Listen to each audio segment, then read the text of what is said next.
Okay, I'm going to finish the recording of section 10.2. Let's look at 17. The instructions say to use the properties of exponents to simplify the expression and to write my answer with positive exponents. All right, I have 16 u to the second, and it's in parentheses raised to the 1/2 power. Now what I think of, there's a couple of different ways you could do this.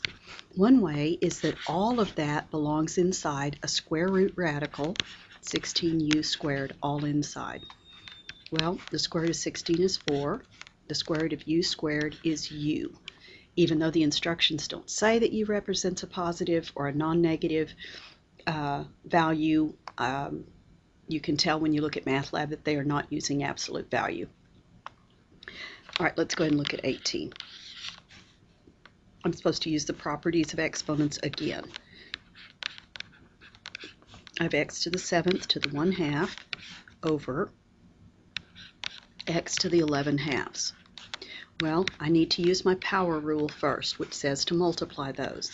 That's going to give me, well, I tell you what, let's go over here using our power rule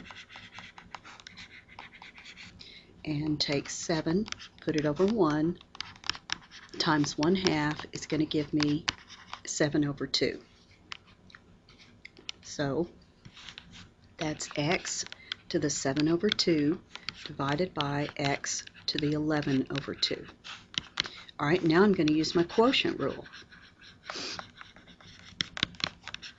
The quotient rule says to subtract the exponents, so I'm going to have x to the 7 over 2 minus 11 over 2. We already have a common denominator, so that's going to give me x to the negative 4 over 2, which is x to the negative 2.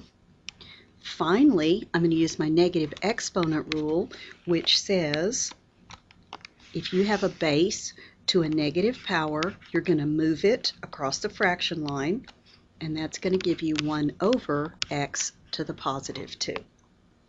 So I'm always supposed to write my answer with positive exponents. In this problem, I use the power rule, if you can read that. I use the quotient rule, and finally I use the negative exponent rule. So I use 3 of my rules of exponents on that problem. Next is number 19.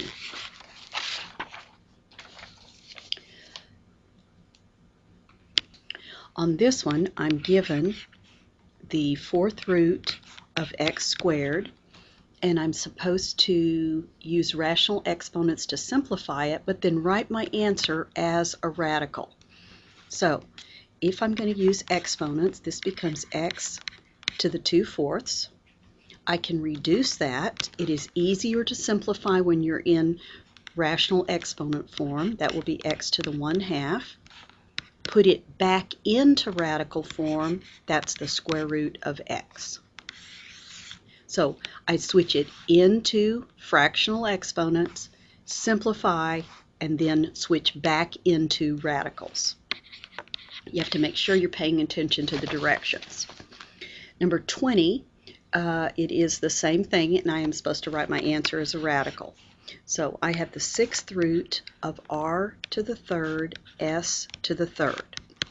All right, that is r to the 3/6, s to the 3/6.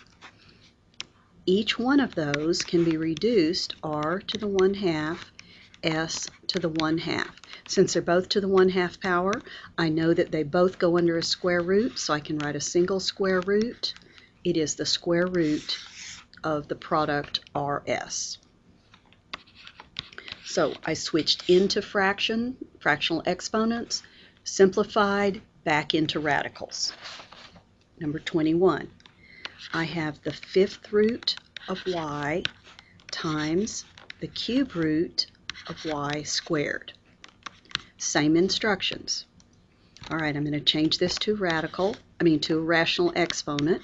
That's y to the 1/5 times y to the 2/3.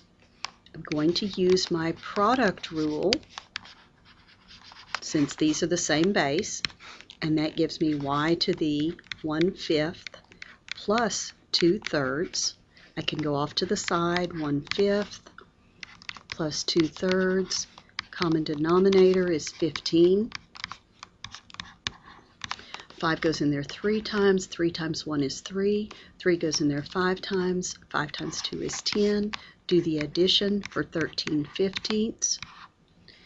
That gives me y to the 13/15. The instructions in the problem tell me to write it as a radical, so it will be the 15th root of y to the 13th. From radicals to rational exponents, do the arithmetic, back to radicals. 22.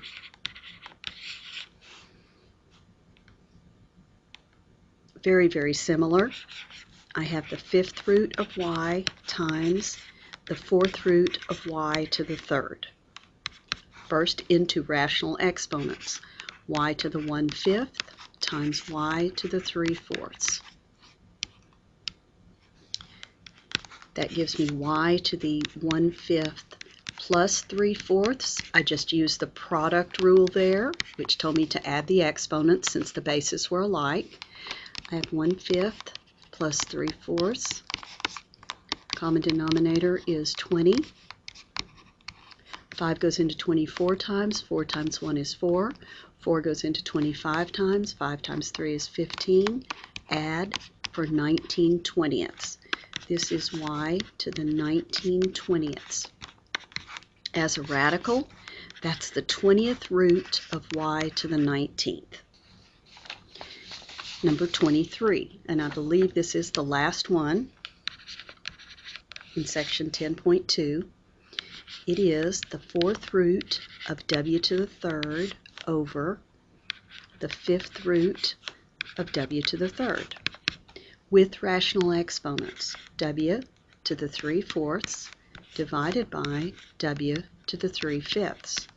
All right, the quotient rule. The quotient rule says that I need to write that as w to the 3/4 minus 3/5. Quotient rule says subtract the exponents. So I have 3/4 minus 3/5. Common denominator is 20.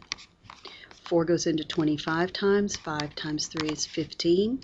5 goes in there 4 times. 4 times 3 is 12. Subtract for 3/20. That is w to the 3/20. As a radical expression, that will be the 20th root of w to the 3rd. Some of these have kind of crazy looking answers, but that is the conclusion of our lesson. And so I will stop this recording, and then the next time I'll do one will be 10.3.